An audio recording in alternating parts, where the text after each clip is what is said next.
Bonsoir les amis. Alors, j'ai fait une vidéo où je parlais beaucoup de mes livres. Donc, je vais continuer et en fait, je vais essayer de vous lire quelques passages, des extraits de ma littérature. Comme ça vous donnera peut-être envie de l'acheter à l'occasion sur un salon ou par-ci par-là. Donc, je vais prendre, pour être le plus simple, je vais prendre le recueil de nouvelles parce que les nouvelles c'est court, donc comme ça je vous ennuierai pas.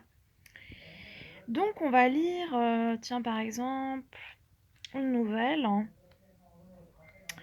sur une femme, tiens, voilà. David Lynch Girl.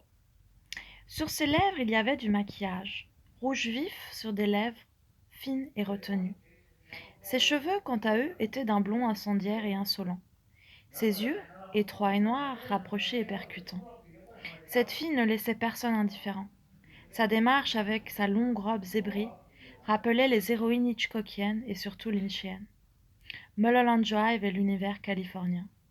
La blondeur comme leitmotiv. La beauté comme photographie, invitation au voyage vers l'enfer du paraître.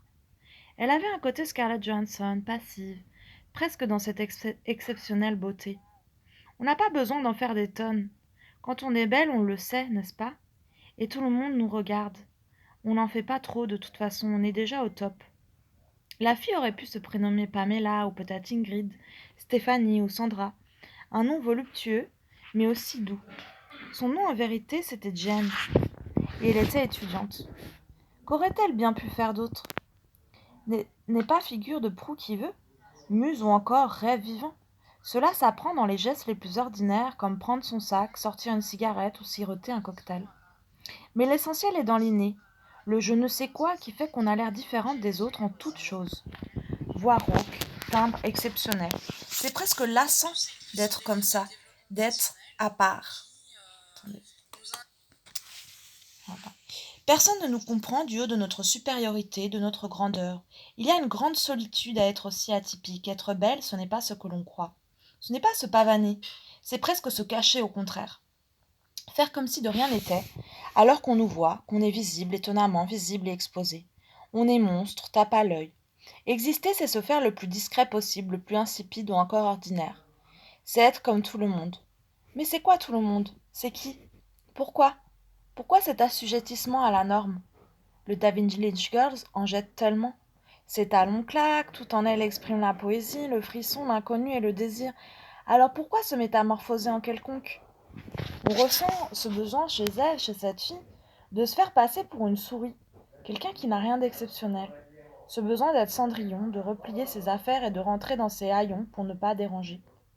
Cette gaucherie la rend encore plus belle. On ne doit pas s'excuser d'être Cendrillon.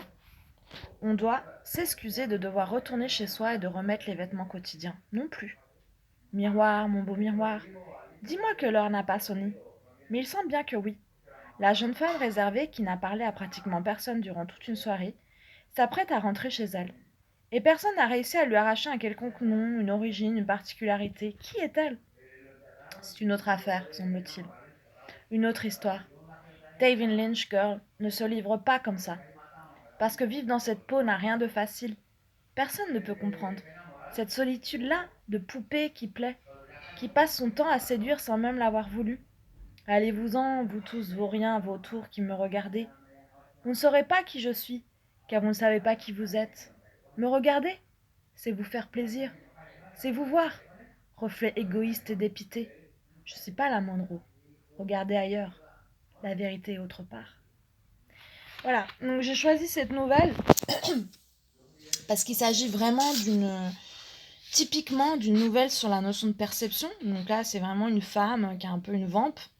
Mais en fait, quand elle va dans des lieux publics, elle est comme un fantôme, quoi. C'est-à-dire qu'elle n'est pas du tout vue comme une vampe. Elle est vue comme un fantôme, quelqu'un qui est complètement dans son monde, qui est transparent socialement.